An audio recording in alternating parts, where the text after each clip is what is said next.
I'm excited today to have as our guest Elisabeth Cook, and we'll be discussing the mattress and bedding industry, how to advertise, what to expect from ads, and why we should market to brand our stores, ourselves, and perhaps the industry as a whole. Elisabeth is the owner of Three Flats Digital, an advertising and marketing company that creates cutting edge content and campaigns for social media. As a sleep shop owner herself, she understands the market we're trying to reach, and she has a passion for improving the industry to be more purpose centered. This is Level Up Business. I'm your host, Joe Clay, and we're here to help people like you increase sales now and accumulate the tools to play the long game. All right, so we're on. I'm excited to have you here with us today, Elisabeth, and I'm looking forward to not only what I'm going to learn about ads and marketing, but also all of the people that eventually do watch this video are going to learn a lot. I know it's going to help us all. So, if you would, tell me first of all, what is the difference, in your opinion, between marketing and advertising? So I'll answer that question more specifically towards a retail brick and mortar reality. um, Advertising is a part of marketing. It's kind of like a house, and Okay. inside of the marketing house, we have an advertising, which is like the bedroom or it's a kitchen, for example. So it's a part of the overall reality. Marketing is about creating a story that we tell across our business, whether that be the advertising part of things, whether that be free organic that we do. It can also, marketing is also what we do in our stores, the type of Right. poster maybe we have up on the wall, or what our walk back is, um, the methods with which we communicate with our customers in store is also very much marketing. um, if we wear t-shirts that are branded for our store, that's marketing. So marketing is the overall chunk of how we communicate and how we authentically touch our customers. And advertising is a piece of that pie, basically. Awesome. That really clears everything up. I like the way that you said, advertising is a part of marketing. So everything that we're doing is marketing. I don't know if you read Pete Primo's book, Mm-hmm. but basically it says always be marketing. I Always. wouldn't say always be advertising, but definitely always be marketing. Exactly. Very, Definitely. very true. That's so good, and I appreciate all of your input on that. Could you tell us a little bit about yourself? How long you've been running ads for yourself and maybe for others' businesses? So I've been doing marketing for more than a decade. Marketing Oh wow. specific, digital marketing goes way way back. Um, I had gotten into the mattress industry as a little bit of a career shift during COVID, because I had been doing marketing and digital advertising for the hospitality industry, which Great obviously, timing, by the way. oh. Yeah. So my husband and I found ourselves in a little bit of a pickle there, as I think many of us did when COVID hit. So we did a career change and decided to get into to brick and mortar, while COVID flushed itself out, basically. And I began to see through that. I think a lot of us, what the reality for a brick and mortar store was during COVID, and then what it was after COVID, were two very, very different things.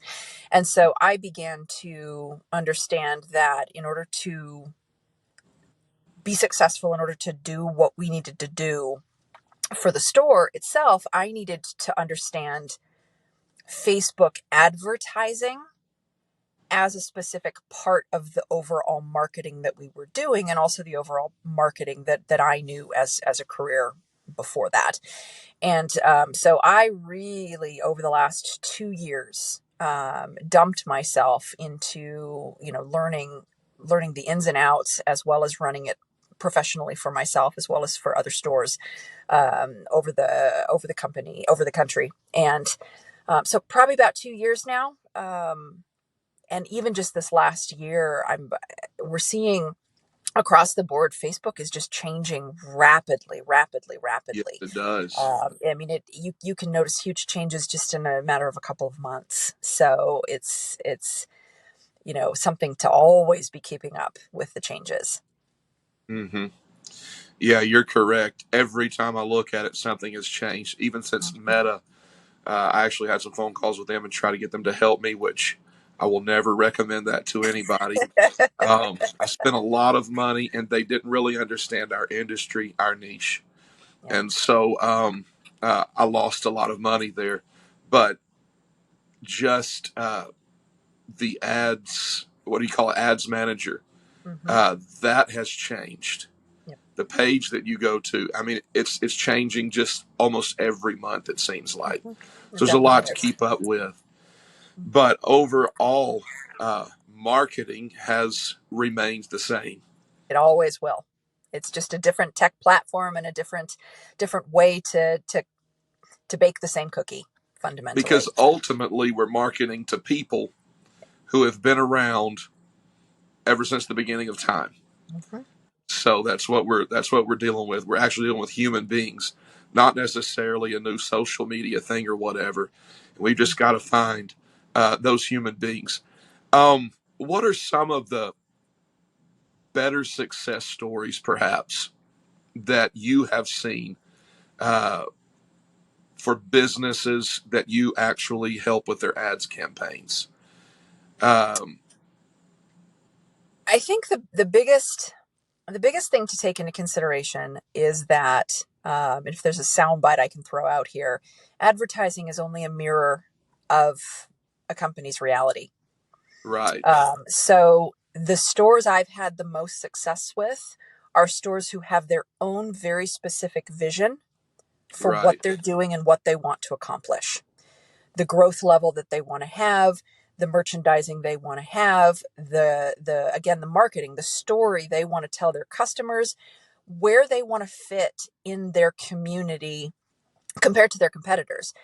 They Hmm. have a very, very clear vision of what they're doing, where they're going, and what they intend to achieve. And therefore, I, as an advertiser, am a tool for them to Yeah, use to right. help them get there. That's where the success is has always been the best. Definitely more of a struggle for, especially in retail, in brick and mortar, dealers who don't have a clear vision of what they want to Hmm. accomplish. And therefore, the question is, okay, well, I'm paying this advertiser to come in and have people come to my door. Yeah, Well, what do you want to achieve in your community, and how can I help you do that is the better. So the stores that we've done the best with, where we've been able to trackably, calculably, increase their revenue even 40-50%, that's amazing. over a course of time, comes with very, very specific strategies in advertising that mirror what the store itself is doing in marketing, because they go together. Right, Otherwise, it's me trying to invent something that's not real. At the end of right. the day, advertising is a marketing of what's really happening in the store and where the store owner really wants to go. So that is a key fundamental piece. We're able to take what's happening in the store. People sell to people. People want authentic, customers want authentic engagement, especially in the case of digital social media advertising, authentic engagement with who they're going to go visit, with the store they're going to choose to go to. And if that doesn't exist, if that marketing side of things doesn't exist, then the advertiser doesn't really have anything to work with. It never converts to sales. Mm-mm. It can't convert. No. Right. Whereas in the case of really successful stores, there is a clear vision of where we're going. There's a clear vision of the material. So social media material, photos, videos. There is to some degree staff that is prepared and trained on what that vision is, so that we're able to come in and we're able to take that vision and turn it into advertising. That makes a ton of sense to me right now. I completely see that. I think it would be difficult for you as an advertiser to create the content, especially, or to write copy for the ads for a store that you really don't have a relationship, or that you don't really, or perhaps the store owner is just a dirty window store owner. He shows up late all the time, um, or even if it's whatever the case. But it Mm-hmm. would be difficult if there's not engagement from that store owner Mm-hmm. with his own idea of what marketing should be. Mm-hmm. In I any can, case, with any business, it doesn't matter if it's brick and mortar or any business, yeah, every single business, in order to be successful, has to have a very clear understanding of what their value proposition is. Now, that's a big old fancy marketing word, but what the value proposition is what makes me different from my competitors. What yes, genuinely makes me different from my competitors? It can be a big thing, it can be a small thing, it can be lots of things, but it's not feasible for me as an advertiser to tell a store owner what makes him different or her different. They exactly. have to know, and then I can take that as an advertiser, or we can take that. Even small business owners doing their own advertising, if they know what makes them different, then they can turn that into if they know the platforms to use, then they can take that and turn that into successful advertising content, because at the end of the day, we're connecting with our customers. Hmm. You said what makes them different. I know a lot of people are are in a battle as to who is better, who offers better services, who offers the better product. Um, but difference to me kind of means that I'm the only one that is doing this thing specifically.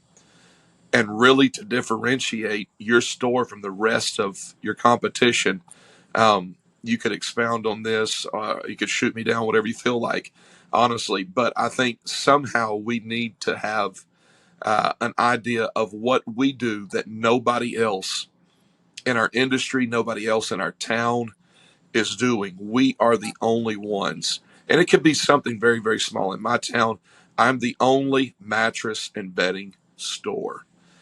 That was real easy for me. That was real easy for me. We've got two furniture stores and we've got a rent to own place here in town, but nobody is specifically mattress and bedding. But I think for a lot of people, look for that thing that makes you different, not makes you better. Sometimes that thing isn't necessarily the product. Right. Sometimes that thing is, I'm going to do my advertising or my marketing different. I'm going to use a different angle. I'm going to focus on a different customer base and therefore tell a different story. It can be lots of different things that isn't necessarily, especially the bigger the market. I know your Mm, market is pretty small. We're in Chicago, so that's I huge. have 56 mattress stores in a 10-mile radius around me. Oh, wow. So I can't say I'm the only one. I've got to make us stand out based on who we are, because Hmm. we're not the only ones who have Nectar. We're not the only ones who have Beauty Rest. We're not the only ones who have Serta. So every business owner really needs to look at, what's my in-store process, what are my products, what's the message, what are the services or the customer service Yeah. that I offer, what is it that I offer, and how can I make that uh, uniquely different, and how can I Yeah. So, communicate that you know, uniquely differently. you and I had this conversation on Messenger recently about specifically about the advertising part of marketing. Marketing is the overarching thing, but it would be difficult to actually show what you have to market. Um, the experience in your store, the smell in your store, the music that's playing in your store, even your personality, personalized service that you're able to give customers if you can't get a customer in your door. So, getting customers in the door is such a difficult thing, especially right now after COVID. Everybody has spent their money, it appears, but there are still people out there looking. And I want to get my fair share of that market. Mhm. I want to bring them through my door. So, you and I had a discussion, and you really helped me zero in on the target market that I had here in my area. You helped me get my distance right. You helped me get my budget right, and I'm really really thankful for that. And I want to say, up until this point, I have not had anyone come in off of social media advertising, Mhm. a specific ad. Had a lot of people come in and say, "I see your videos all the time." Okay, whatever. I was at the time making a lot of videos and I was making them crazy. I'm right in front of Walmart, so I have a lot of walk-ins, people who just come from Walmart. Hmm. Um, and that has been the majority of the people that come in my store. Google My Business also is Hmm. huge. I've Yeah. got really worked hard on my reviews there and all of that. But the first social media ad that actually brought my target audience in, and by the way, she bought the most expensive mattress on my floor. Yay! So, so that was really, really cool. The most in a king size. So that was really, really cool. And I wanted to throw that out there as a success story. This is something that you can maybe put in your repertoire of things to tell other people about. Um, when it comes to running ads specifically, what and I'm sorry for keeping going back to Oh, ads, definitely. ads, ads. My channel on YouTube here, Level Up Business, is really directed towards people who are startups, who are brand new at this, who don't know how to run ads at all. Hmm. And the majority that I've talked to that have reached out to me through the YouTube channel have been very, very compassionate, just great people. So I feel like overall they're going to have success, but I would like them to have some immediate success Hmm. as well. What are some of the expectations that a person ought to have when it comes to running social media, Facebook ads, meta ads? Where should we set that? Um, so I'm a pretty positive person, but I'm gonna answer that question with a hard truth. The All biggest right. expectation to have is Facebook doesn't owe us anything. Hold on a Okay. second. Um, I'm gonna repeat that so that you're gonna have to edit out my husband my husband's phone. The That's biggest cool. That's the all right. biggest realistic expectation with Facebook is that Facebook, it doesn't owe us anything. It's a business. Yeah. It's not a social media platform for the good of, the government, for the good of our any industry, for the good of anything. It's like, it is a business, and it is up to us to learn it. It's not up to them to give it to Yeah. us. And it's a huge, huge, huge difference from what it was even 2 years ago. Because 2 years ago, Facebook gave us everything. We didn't have to work for it. Hmm. And since Yeah. the famous Apple iOS 14.5 update that happened in 2020, that whole Hmm. reality completely changed. And those of us Yeah. who are willing to learn about it and accept it have a chance going forward. And those of us who want to stick our heads in the sand and don't want to understand it, don't want to focus on it, don't want to accept the reality, are really, it's gonna be a pickle. Let's just put it that way. Um, Yeah. until 2020, and here it's a little techie piece of information, but it's really helpful to understand. Um, Facebook had access to Apple's search data. So if I'm on my phone and I'm looking for a mattress, I go to Google, and I go to mattress.com, and I'm checking out Mhm. mattresses, and I come back into Facebook. Facebook, just like every app in the App Store, had access to that search data. So Facebook was able to give Right. me mattress ads. I'm hot in the market for a mattress now because I'm searching for a mattress outside of Facebook. I come into Facebook, and Facebook serves me mattress ads. So we as Hmm. advertisers didn't really have to do anything. We didn't have to create quality content. We didn't have to do quality anything for that matter. We just had to put up ads and put money behind it, and Yeah. off to the races. And then that all changed. Apple took away that access. So since 2020, Facebook does not necessarily know what people are searching for outside of Facebook. And And we that, can really thank Congress for that, can't we? Because I remember all that going on. Yeah.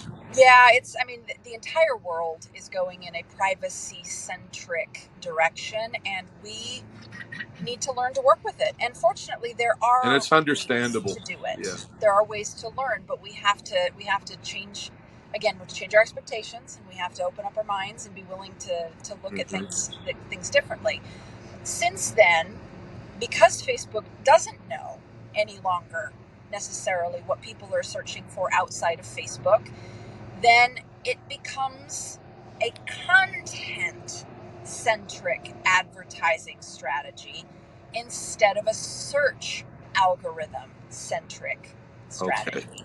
So we as business owners, again, I don't want to throw out too much techie language there, but for us as business owners, Facebook's no longer going to send customers our way.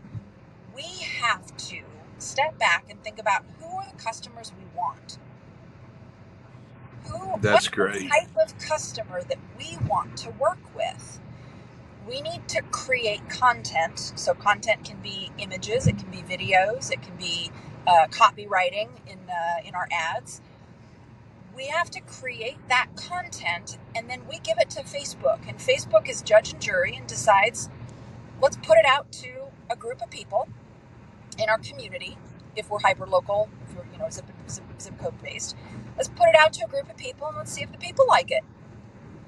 And if the Oh, people wow. do Yeah. like it, Facebook sees that they like it because they're clicking on stuff, so we're getting engagement. And if Facebook sees, okay, this content is working, this content is people are liking it, I'm going to show it to more people at a cheaper price.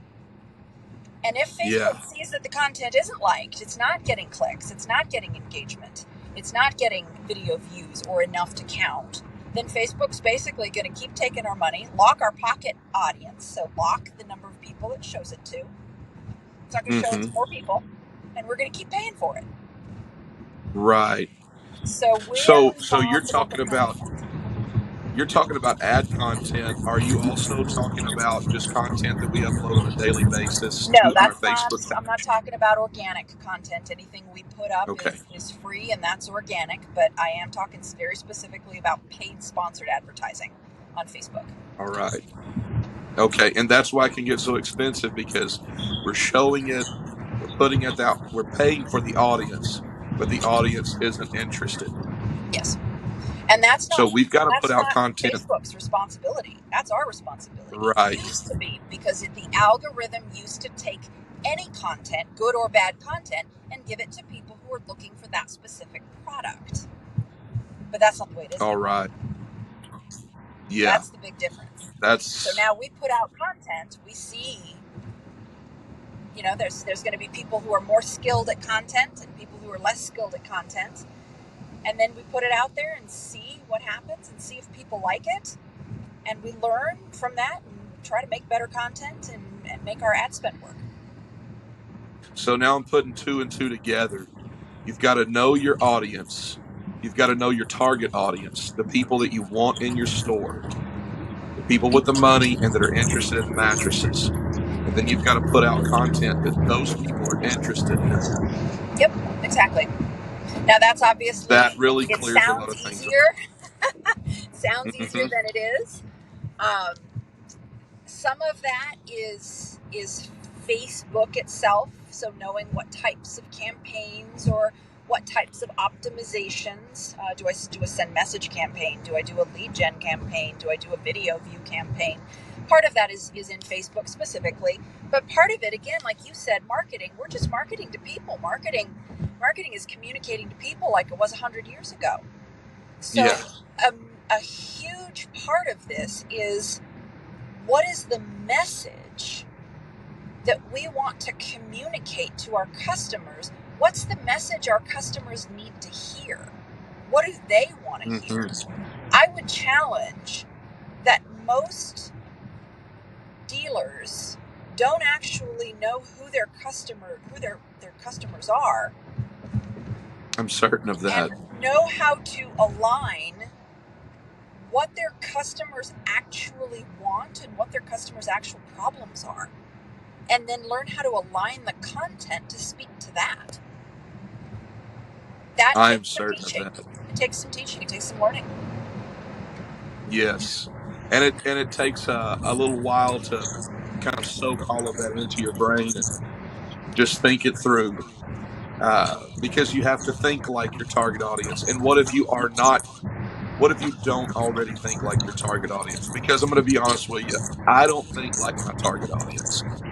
And in Before I got into yeah, mattress sales, I could have cared less about mattresses or bedding. So, so yeah, automatically I know that I am not my target audience. I need to find that person and produce content specifically for them, directed at them yep, yep. to engage them. And Yeah. oftentimes, little trick of the trade here. Um, I wouldn't worry too much about the custom the audience, the target audience of people who buy mattresses. Let's back this up a little bit. Think about Okay. the target audience of who chooses to come to a store. Because at the end of Hmm. the day, the Facebook content we create isn't to sell the mattress because we don't sell online. Right. It's to actually convince the customers, the potential customers seeing our content, that we are knowledgeable enough to help them choose the right mattress. But in order to do that, they've got to get in their car and come to us. Yeah. So, what we're actually trying to do is we're trying to convince our potential customers that we're the best place for them to come to. I like that. That's the first part of it. I The like second part of it is based on national statistics. Now, this isn't always the case. So every individual dealer needs to look at their specific market. But generally speaking, as far as mattresses go, now we can get into, what are the needs for more economical people buying more economical mattresses versus higher end, more expensive mattresses. People buying adjustable bases. There's that there we get into it. some more specific stuff. But generally speaking, overall, it's usually going to be women who choose what store they want to visit. So Yeah. that's me saying, hey, husband Todd, I'm going to drag you out to that store on a Saturday afternoon. And husband Todd's like, I don't want to do that. And I'm like, nope, we're Right. going. We're doing it. So Yeah. generally speaking, it's going to be women, most often for brick and mortar stores, between Hmm. 30 and 65, because people in their 20s have a higher percentage to buy online. All right. So women ish between 30 and 65 who would be choosing the physical store to go visit. That's our That target. is very, very valuable information right there. I didn't know if I was going to be able to actually get that out of you today or not. I didn't know how proprietary That's not those things proprietary. are. That's good common sense. That So is great stuff. if to store owners, because we know that most mattress store owners are men, generally speaking, Yeah. is they need to be creating content by talking to their wives or girlfriends or mothers and This is asking going to their help a wives, lot their of mattress girlfriends, store and owners' their marriage mothers relationship. what it would be that would make them want to come to a store. That's That's not great. proprietary. That's just good common sense. That's great. That's very intelligent. It really is. And so today we're not only doing talking about advertising, but this is couples therapy as well. You Yeah, can exactly. this is going to build your relationship. That's And you'd be incredible. surprised. I've actually run some ads based on this is how not to get a divorce, and they're entertaining and they're fun and they work. Yeah, I have a friend that calls the split king the marriage saver. Exactly. Exactly. Yep. In every way. So yeah, that's funny. That is funny. Yeah. When someone actually begins to learn their target audience and they get their budget to distance or budget to audience size ratio actually worked out, and you're finally really good at this. Uh, can you actually overspend on advertising dollars? Absolutely. Absolutely. You can. 100%. And the reason for Okay. that is, first and foremost, If the content's not dialed in and therefore it's not engaging the right audience, then you're overspending because you're spending in the wrong Okay, right. place. Not you specifically, but a store owner. If that content is not dialed in, if the message isn't dialed in, if the way that the video or the image might be as simple as colors, for example, aren't really hitting the target audience correctly, and it's not Yeah. creating that engagement, then you're spending more than you need to be immediately. Okay, let's ask this question then. What if you really do get it dialed in? Uh, and just say in this perfect world, everything is the target audience hits right, your content hits right, the colors in your content hits right, the copy in your content, everything is just perfect. When all of that is dialed in perfectly, um, is there a point where your ROI kind of flatlines? Yeah. Yep. Um, Diminishing returns. Absolutely. Yep. okay. Yeah. And it's I've heard. I'm with sorry. regards to Facebook, first of all, if anybody ever gets everything dialed in, I need to talk to them because I don't have everything dialed in, and I don't even think that Right. the Elon Musk of digital advertising is ever really going to have things dialed in. Molly Pittman, maybe. True. Molly Pittman might have things dialed in after Yeah. $500 million in ad spend. Um, Man. but the algorithm's always changing. So again, there's the content side of things, and then there's the actual platform management side of things, and those are two pretty Hmm. different things.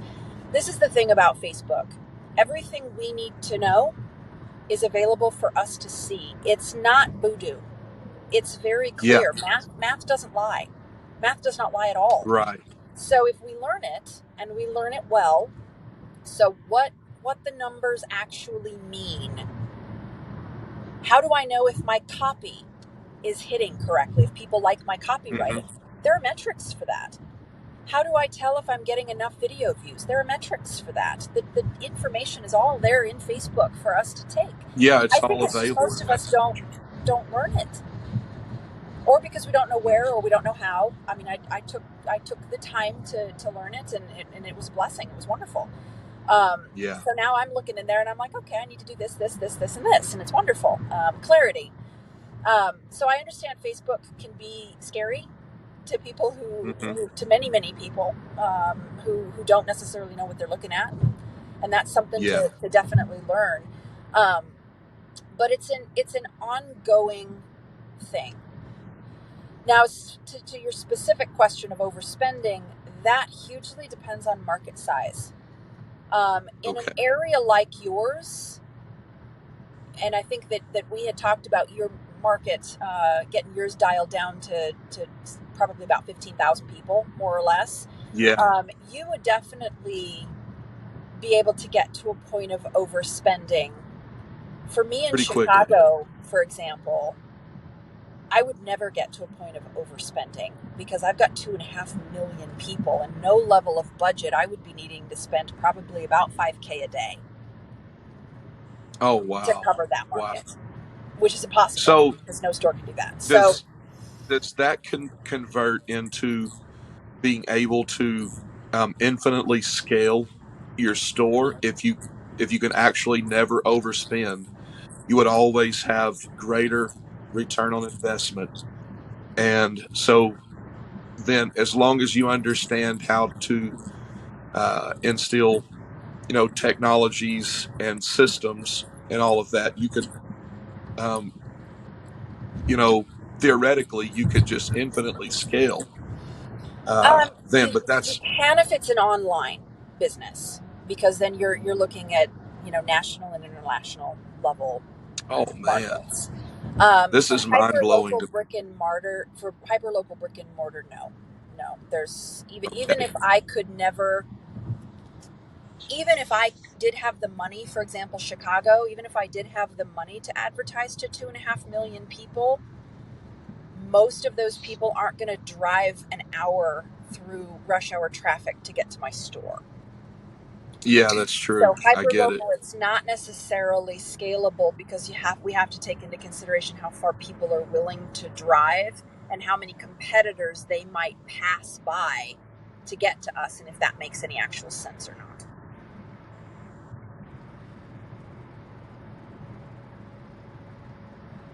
Mm-hmm. So at that point, Yes, it makes a with lot of sense. hyperlocal, the strategies for hyperlocal, again, zip code specific or radius specific, changes pretty significantly compared to scalable online advertising through Facebook. They're two completely different beasts. Yeah.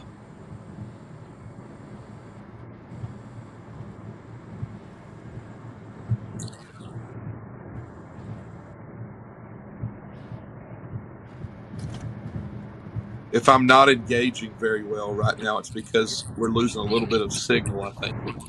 Uh, Yeah, we've got a little bit of a lag. yeah. That's okay though. I know everything's still going to upload very well in the long run. Yep. Yeah, you were talking about specific radius and zip codes.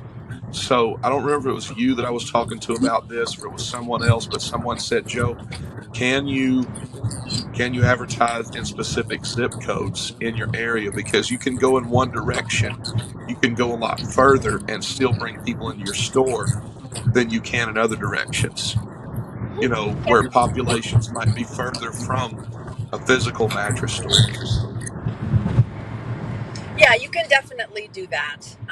I think that the actual technical targeting in Facebook still, though, very Yeah. much needs to be secondary to the content. Um, Generally speaking, with the clients that I work with, and also friends of mine who are professional media buyers, they will Hmm. always tell their clients that it's not 90 days to sales, it's 90 days to data. And that's Okay. the case for anyone, because we can't change things if we don't know what they are.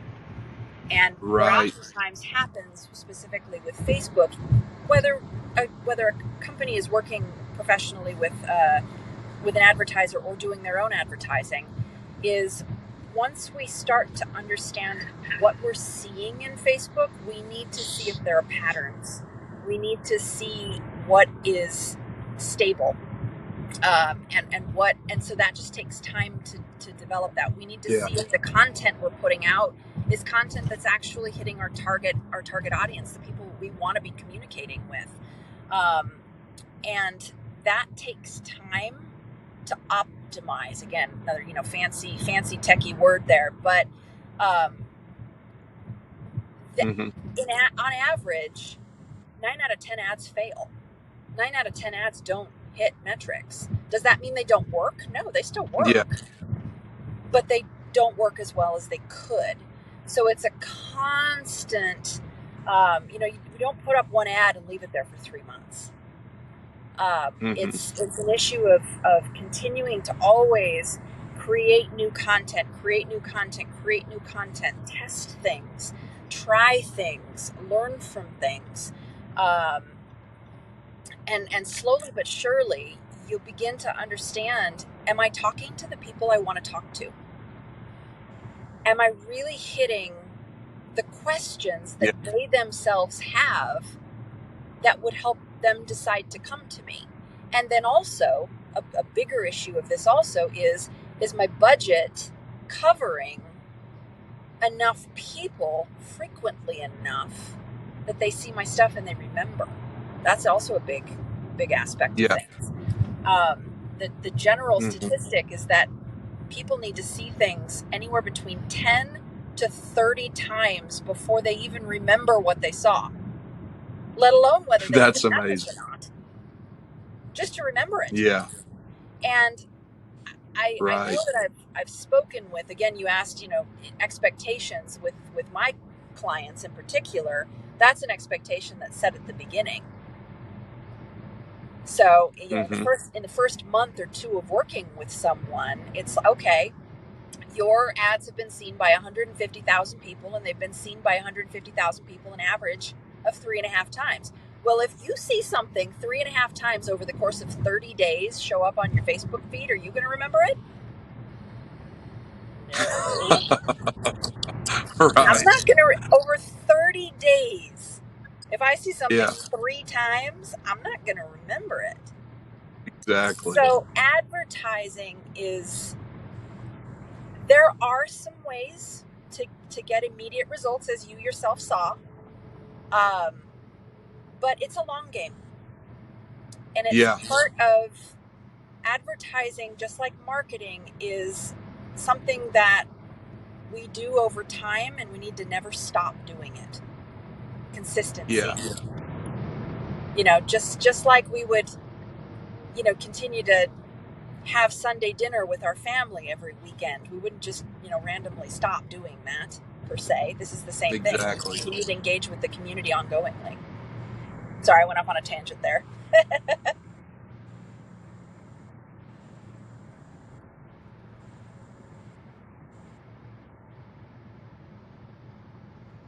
Oh, that's a good tangent.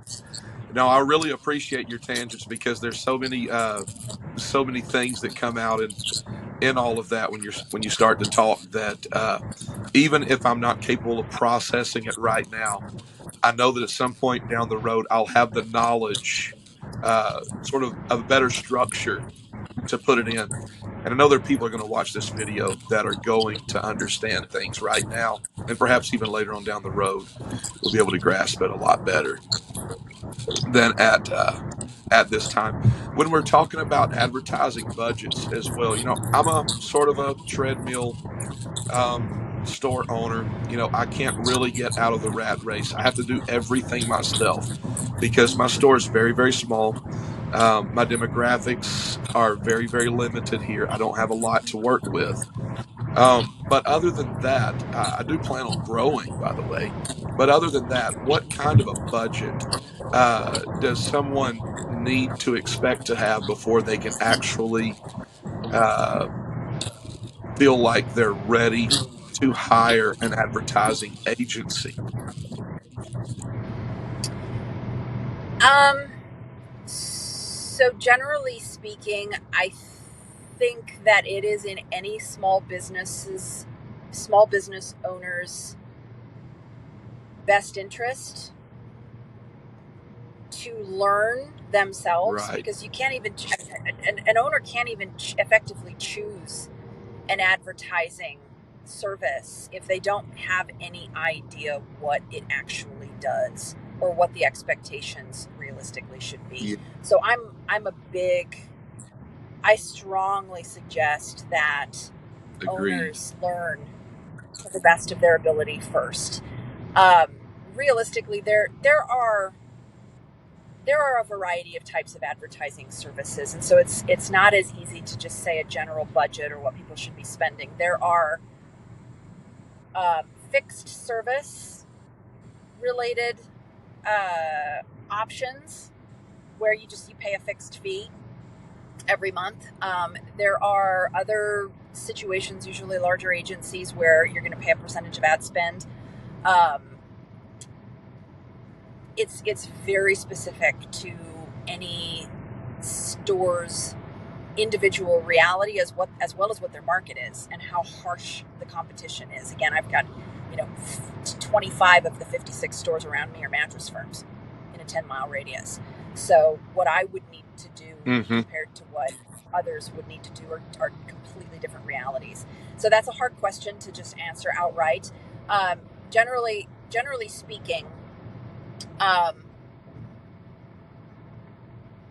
even though the mattress store vertical as an industry is stable, growing, any small business, no matter what industry they're in, has to prove their viability. They need to be able to prove that they have an offer people really want. And an agency can't do that for Right. you. An advertising service can't do that for you. I don't care what anybody says. There is no private advertiser, independent advertiser, agency, advertising service, fixed fee service that can prove whether or not an individual mattress store is wanted or needed in the community. That's up to the owner. Hmm. So first and foremost, I really strongly believe that owners need to learn the basics themselves. That's Then at great. that point, once the store has proven itself in the industry, again, in the case of growth marketing agencies and whatnot, then the objective of the agency isn't to help the store survive, it's to grow the store. Mm-hmm.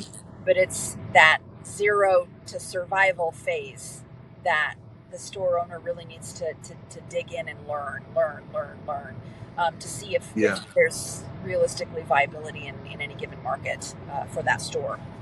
Sometimes there's just too many in different markets, too many stores. Sometimes there aren't, but there aren't enough people. There's lots of questions, realistically. I generally, this is another, people may or may not agree with what I'm about to say, so it might be a little bit controversial. I know for a fact, based on the years of doing this, but also based on having participated in professional mentorships with high-level media buyers like Molly Pittman.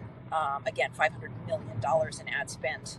Not me personally, obviously. Molly Pittman. That's amazing. Firestone. I mean, top level. That content and content algorithm advertising. So Facebook, TikTok, obviously Instagram through Facebook, YouTube. They are all going in the direction of individual content advertising. And that becomes increasingly hard to do when cookie cutter content is being used by services where it's all the same content in different locations across the board. Because at the end of the day, we're selling people to people.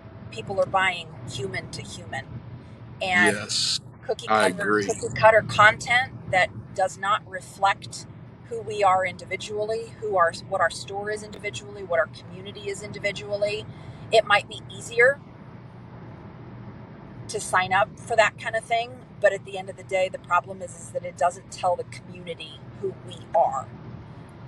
Yeah. So I am a very strong proponent of store owners producing their own content or working with professionals to produce their own content.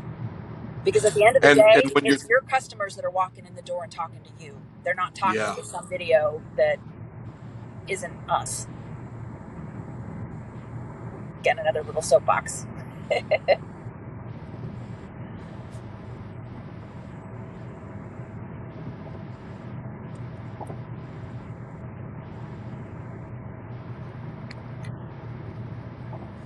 So specific content for our community might be, if you're more in a more urban area, then you would have content that relates with your demographic. Looking at their interests, what kind of car they like to drive, or maybe if people live in an apartment complex that's 18 stories high or something like that. That's the way that they live. That's the things that they understand. So you market towards their lifestyle and their interest. Whereas if you're in a rural community, and this is something that I'm very easily to understand, you want to market towards people who are perhaps more interested in what's going on at the rodeo, or it's hunting season right now. So you're marketing with those things in mind. Is that kind of what you're saying right there? A little bit. That's part of it. That becomes part of a content calendar. I think the thing to really take into consideration, especially again, mattress and furniture industry. Mattress and furniture industry content is historically sale based. We're running a President's Day sale. We're running a, and that isn't content. That's just pitching an ongoing sale. I mean, if I think about mattress Firm, It's President's Day sale. It's the weekend after President's Day sale. It's 2 weeks after President's Day sale. Hmm. It's just sale after sale after sale Yeah, after sale, and that content historically performs terribly. I mean, just from a click through standpoint, that does not work particularly. So when I talk about I content, agree. this is important. Um, it's it's an issue of understanding what your customer's problem is. The customer's problem is not a Memorial Day sale, or the customer's problem is not it's a busy weekend and there's the rodeo. A customer's problem is, and this is where we have to key in, and this is different for every mattress store. So we have to understand: are we talking, if you're a clearance center, if a store owner is a clearance center versus a store that's selling Tempur-Pedic or Stearns and Foster, then we're going to have the target customer is going to be very, very different. So we really need to dial in not who we want our customer to be, but who our customer realistically can be with what products we have to offer. Okay. If I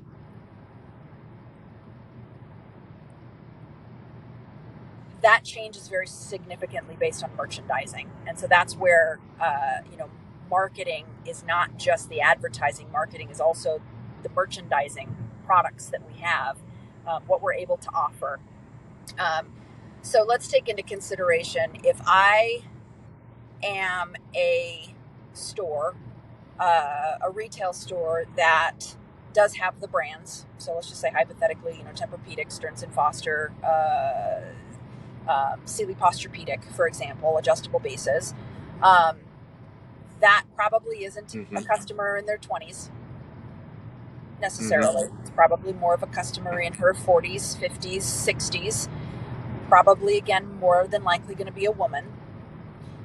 Right. Why would a woman buy an expensive mattress? What's her problem? Hmm. The problem, more than likely, is that she's sleeping poorly and in pain for some reason. Right. Generally, a lot of hip pain. Exactly.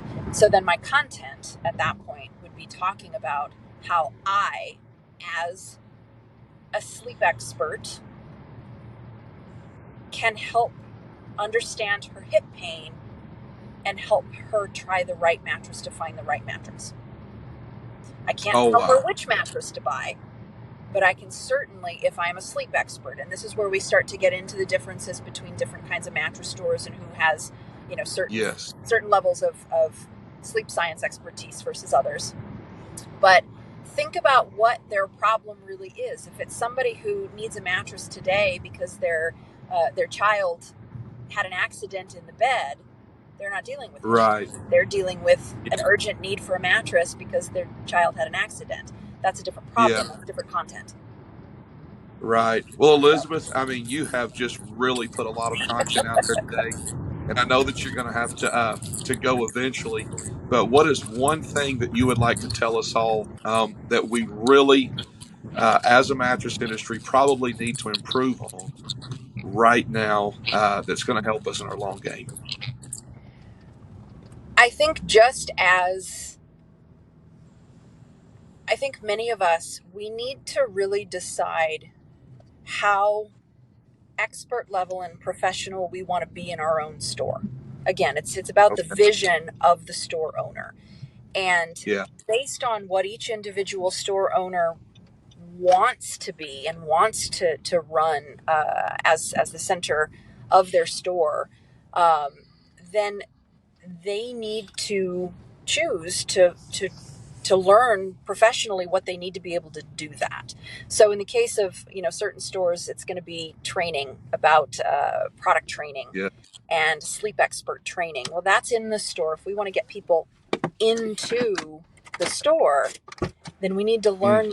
those same skills on the advertising side. So we need to keep learning. We need to want to learn. We need to invest in our learning, That's so because at the end good. of the day, those customers are our customers.